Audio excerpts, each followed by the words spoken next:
Women's day అంటే కొత్త కొత్త గెస్టులు తీసుకొస్తాం. ఈసారి మాత్రం ట్రాన్స్జెండర్. సో ఈ ఉమెన్స్ డే స్పెషల్ మాత్రం స్నేహ అనే చెప్పాలి. ఉమెన్స్ డే రోజున స్పెషల్గా ప్రోగ్రాంలో పిలవడం ఎలా అనిపిస్తుంది? ఒక ఉమెన్స్తో మమ్మల్ని తీసుకురావడం అనేది ఎంతో మందిని హార్ట్స్ గెలిచేసాను ఇక్కడ నుంచి. సతీష్ నుంచి స్నేహ వరకు ఏం చెప్తావు అసలు? ఫస్ట్ ఆఫ్ ఆల్ ఏంట్రా అట్లా 0.5 లెక్క తిరుగుతున్నావు ఏంటి, నాకు తెలియని పేర్లు వాళ్ళు పెట్టేశారు. సో నేను తీసుకోలేకపోయాను. చదువుకున్న చోట కూడా చాలా రకాలుగా అవమానాలు పడ్డాను. నాన్న ఊకనటోడు, నీ వల్ల పరువు పోతుందిరా, ఇక నేను వెళ్ళి సాగుపోయి. ఎప్పుడు నువ్వు అసలు బయటకు వచ్చావు? 10th అయిపోతుంది నాది. టీచర్స్ అంతా బదిలీ నేను హాస్టల్లో వేశారు నన్ను. అల్లా కూడా ఒక్కొక్కరు వచ్చి నైట్ కూడా మా పక్కన అబ్బాయిలా నేను పడుకున్న ప్లేస్లో తెల్లారేసరికి నా పక్కన 2-3 పిల్లలు చేంజ్ అయ్యేవాళ్ళు. సో ఇక్కడ ఈ ఉంటుంది కదా, ఇలా గట్టిగా పట్టేసుకొని నరకే అతను చూపించాడు. 12 దాటితే కృష్ణానగర్ రోడ్స్ మీద, బయట కేబిహెచ్పి ప్లాట్ఫామ్స్ దగ్గర. సో ఇంత డెప్త్గా మాట్లాడుతున్నావు కాబట్టి ఒక personal question. It's my personal. నేను ఒక ట్రాన్స్జెండర్ సార్. మా జీవనాధారం బెగ్గింగ్ తప్ప ఎలాంటి ఆధారం లేదు సార్. Sir I'm transgender. నేను ఒక రోజుగా బెగ్గింగ్ చేస్తాను. నాకు ఇప్పుడు బెగ్గింగ్ అనేది క్లోజ్ అయిపోయింది. నాకు పూట గడంగా చాలా ఇబ్బంది ఉంది. సో మాకు కొంచెం హెల్ప్ చేయండి అని చెప్పేసి అనగానే నాకు 16 నిమిషాల్లో కాల్ వచ్చింది. హాయ్, హలో, నమస్తే. This is Suvarna. Welcome to సువర్ణతో సరదాగా. ఈ రోజు నా ఎపిసోడ్లో స్పెషల్ గెస్ట్ ఉన్నారనమాట. ఉమెన్స్ డే అంటే చాలా వరకు కొత్త కొత్త గెస్టులు తీసుకొస్తాం. ఈసారి మాత్రం కొంచెం కొత్తగా ట్రాన్స్జెండర్ స్నేహ రైటో నాతో పాటు ఉన్నారు.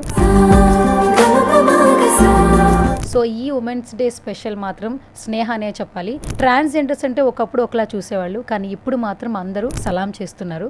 రైటో నాతో పాటు ట్రాన్స్జెండర్ స్నేహ ఉంది. తన జర్నీ ఏంటనేది తన మాటలోనే తెలిసేసుకుందాం. హాయ్ స్నేహ. హలో అండి. ఉమెన్స్ డే రోజున స్పెషల్గా ప్రోగ్రాంలో పిలవడం ఎలా అనిపిస్తుంది? ఫస్ట్ ఆఫ్ ఆల్ నిజంగా చాలా హ్యాపీగా అనిపించింది. అంటే లైక్ ఒక ఉమెన్స్తో మమ్మల్ని తీసుకురావడం అనేది ఒక ఎంతో మందిని హార్ట్స్ గెలిచేసాను ఇక్కడ. నిజంగా నాకు చాలా హ్యాపీగా అనిపిస్తుంది. అంటే ఉమెన్స్ డే రోజు ఒక ట్రాన్స్జెండర్ని పిలిచి వాళ్ళతో మమ్మల్ని పోల్చి అంటే దేంట్లో మీరు తక్కువ కాదు, అందరితో పాటు సమానమని ఈ ప్లేస్ ఇచ్చేసారు. ఇంకా అంతకంటే మించి అవార్డ్స్ ఏమున్నాయండి. చాలా హ్యాపీగా. అండ్ రీసెంట్ టైమ్స్లో స్నేహ అంటే ఇంట్రడక్షన్ అవసరం లేదు, ఎట్లా అనిపిస్తుంది? అంటే ఒకప్పుడు నాకు తెలిసిన స్నేహకి ఇప్పుడు ఉన్నటువంటి స్నేహకి చాలా చేంజ్ వచ్చింది. యా, అంటే ఒకప్పుడు సతీష్గా ఉన్నప్పుడు నేను ఎవరికి తెలుసో తెలియదు, నాకు తెలియదు. స్నేహగా ఉన్నప్పుడు చాలామందికి అంటే సోషల్ మీడియా ద్వారా పరిచయము. నేను చేస్తున్న నా యొక్క సోషల్ మీడియాలో నేను చేస్తున్న నా ప్రయాణం కానీ, నా ట్రాన్స్జెండర్ గురించి తెలియచేయడం కానీ, అవన్నీ కూడా జనాలు ఏదైనా సరే వాస్తవాన్ని నీట్గా నమ్మేస్తారు. అంటే చూపించేది మనము మైక్ ముందు కూర్చొని 10 నిమిషాలు మాట్లాడినప్పుడు ఇదా అని అనుకుంటారు. కానీ మన ఇట్స్ మీ స్నేహ అలా కాదు.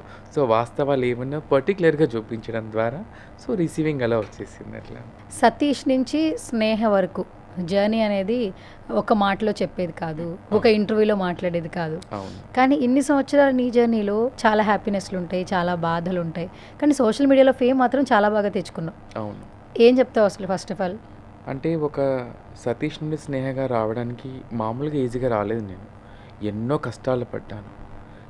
పూటకుటికి తిండి లేక, ఇంట్లో వాళ్ళ మాటలకి, అన్నదమ్ముల మాటలకి. అసలు ఫస్ట్ ఆఫ్ ఆల్ నాకే తెలియదు నేను ఒక ట్రాన్స్ అనే విషయం. నేను అబ్బాయిగా ఉన్నప్పుడు చాలామంది నన్ను నేను చేసే ప్రవర్తన బట్టి నన్ను ఎక్కిరించేవాళ్ళు, తిట్టేవాళ్ళు నన్ను చూసి. అరే ఏంట్రా అట్లా 0.5 లెక్క తిరుగుతున్నావు ఏంటి, నాకు తెలియని పేర్లు వాళ్ళు పెట్టేశారు. సో నేను తీసుకోలేకపోయాను. చదువుకున్న చోట కూడా చాలా రకాలుగా అవమానాలు పడ్డాను. అప్పుడు నాకు తెలియదు అసలు నా జెండర్, నేను ట్రాన్స్ అనే విషయం నాకు అసలు అస్సలకి తెలియదు అప్పుడు నాకు. అరే ఇంట్లో వాళ్ళు కూడా అవగాహన లేకుండా అయిపోయింది. నాన్న తిట్టేవారు, అమ్మ తిట్టేది, స్కూల్లో టీచర్స్ కూడా చాలా రకాలుగా ఇబ్బంది పెట్టేవాళ్ళు. నేను ఒక 8th క్లాస్‌లో 7th దాకా నాకంత అసలు ఏం ఎక్కిరిస్తుంటే నేను నవ్వేదాన్ని వాళ్ళతో పాటు నేను గూడా. అరే! నన్నెందుకు స్పెషల్‌గా ఇట్లా అంటున్నారు? ఏంటో నాకు తెలీదసలు 7th అంటే వరకు. ఎందుకు ఎలా బిహేవ్ చేసేదానివి? ఆడపిల్లలా మాట్లాడడము, మాట్లాడడం. ఆడపిల్లలా మాట్లాడడము, ఎక్కువెళ్ళి ఆడపిల్లలతో కూర్చోవడము, హ్మ్. గేమ్స్ ఆడడము, నేను ఎక్కువ అవే చేసేదాన్ని. అంటే నాకు తెలీదు నిజంగా నేను ఎందుకెళ్ళి 7th అవి చేస్తా స్టాండర్డ్‌లోనే. 7th స్టాండింగ్‌లోనే. హ్మ్. ఇంట్లో గూడా స్కూల్‌లో వచ్చేసేమో ఆడపిల్లలతో కూర్చోవడం, ఆడపిల్లల పని చేయడం అవి చేసేదాన్ని.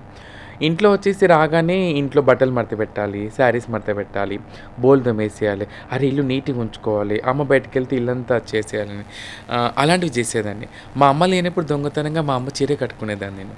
నాకు తెలీదు నేను ఎందుకు అలా కట్టుకుంటాననేది. నాకు ఒక సడెన్ ఏజ్ వచ్చిన తర్వాత నాకు అనిపించింది నేను ఒక అబ్బాయిని కాదు, ఒక అమ్మాయినని. కానీ ఆ అబ్బాయిగా ఉన్నప్పుడు నేను పడ్డ చిత్రహింసలు అంతా ఇంత కాదు. నరకయాతన అనుభవించాను. స్కూల్లో అవమాన పడ్డాను. నడుస్తున్న చోట రోడ్డు మీద వాడివిడి అనే మాటలు, ఇంట్లో వాళ్ళు ఇలా రకరకాల మాటలు అనుభవించి నిజంగా చెప్తున్నాను ఆ రోజు నేను పడ్డ బాధలు, ఈరోజు ఇంతమంది ఇచ్చే రిసీవింగ్ మీరందరూ కదా ఇంత ఈజీగా తీసుకొచ్చుకున్నారు ఏమనేది, ఆ కష్టం అంతా ఎప్పటికీ మేము మర్చిపోము. నాలాగా ఇంకా చాలామంది ఇప్పటికీ పడుతూనే ఉన్నారు ఇంకా తెలియకుండా బయటికి. నాన్న ఊకే అనేటోడు, "నీ వల్ల పరువు పోతుందిరా, ఇక నువ్వు వెళ్ళి సావు పోపోయి" అని చెప్పేసి అనేవాడు. అమ్మ ఓకే అనేది. అమ్మనొచ్చి మా చుట్టుపక్కన వాళ్ళు ఏమనేవాళ్ళంటే, "మీ అబ్బాయిని మార్చొచ్చు కదా! వాడు ఎందుకు అట్లా చేస్తాండు?" నన్ను ఒక మా బంధువులు ఒకతను హ్మ్. రూమ్‌లో బంధించి, "సరిగ్గా నిలబడు, అబ్బాయి లెక్క మాట్లాడు, పేరు చెప్పు గట్టిగా, ఇట్లా చెప్పు" అంటే, అరే! నేను నటిస్తాను ఏమన్నా, అది నాకు తెలియని జీన్స్ ప్రభావం అది. నాకు తెలియని ఒక నాలో ఉన్న జెండర్ అది. నేను ఎలా చేయగలుగుతాను? రూమ్‌లో 15 నిమిషాలు నన్ను బంధించి, "నువ్వు రేపటి నుంచి గనక ఇలా అమ్మాయిలు నడిచినావనుకో, మస్తు కొడతా నిన్ను" అని బెదిరించింది. తర్వాత "నువ్వు మాట తీరు" గాని నేను ఆ రోజు ఆ నైట్ భయపడి నిజంగా చెప్తున్నా గదా! తెల్లారి తన ముందు కనపడి నన్ను చంపేసాడేమో అన్నంత భయమేసింది నాకు. నాకు తెలియనికుండానే నాలో ఉన్న హావభావాలని నేను వ్యక్తపరచకుండా నా తప్ప అది. అది నాలో ఉన్న తప్పు కాదది. నాకు నేనుగా ఏర్పరచుకున్న తప్పైతే అసలే కాదది. నాకు నా జెండర్ ఏంటనేది నాకు తెలియజేయడానికి కొంచెం టైం పట్టింది. అది ఇప్పుడొచ్చింది ఆ టైం అది. అది ఫ్యామిలీకి అర్థం కాదు, సొసైటీకి అర్థం కాదు, స్కూల్‌లో చదువుకున్న వాళ్ళకి ఎవరికీ కూడా అర్థం కాదది. అప్పట్లో ఏంటంటే ట్రాన్స్‌జెండర్స్ అంటే కొంచెం ఇంట్లో వాళ్ళకైనా భయంగా అంటే అవును. మన పిల్లల్లో ఒకడిలా తేడాగా నడుస్తున్నాడు, మాట్లాడుతున్నాడంటే పేరెంట్స్ కూడా ఒక ఇది అనిపిస్తుంటుంది. హ్మ్. ఇప్పుడు నిజంగా ట్రాన్స్‌జెండర్స్ గురించి వచ్చిన అవగాహన అప్పట్లో లేదు అనేది అవును. నమ్ముతావా నువ్వు? నమ్ముతాను. మీ పేరెంట్స్ టైంలో అయితే అస్సలు లేదు. అస్సలు లేదు. నిజంగా ఇప్పుడు నమ్ముతాను నేను. ఎందుకంటే ఒకప్పుడు అసలు అంతమంది ఎక్కువ కనిపించేవాళ్ళు కాదు కూడా. ఎందుకంటే నేను బయటికెళ్ళినప్పుడు నాకు కూడా మా వాళ్ళు ఎక్కువ కనిపించేవాళ్ళు కాదు. ఎక్కడో ఒక చోట మూల కనిపించేవాళ్ళు. అదే నాకసలు ఊర్లలో అయితే ఇప్పటికి అవగాహన లేదు. ఊర్లలో అయితే గివిలేంది ఏషియన్ కట్టుకొని వస్తున్నారా అని చెప్పేసి అని ఇప్పటికి అంటారు ఊర్లల్లో.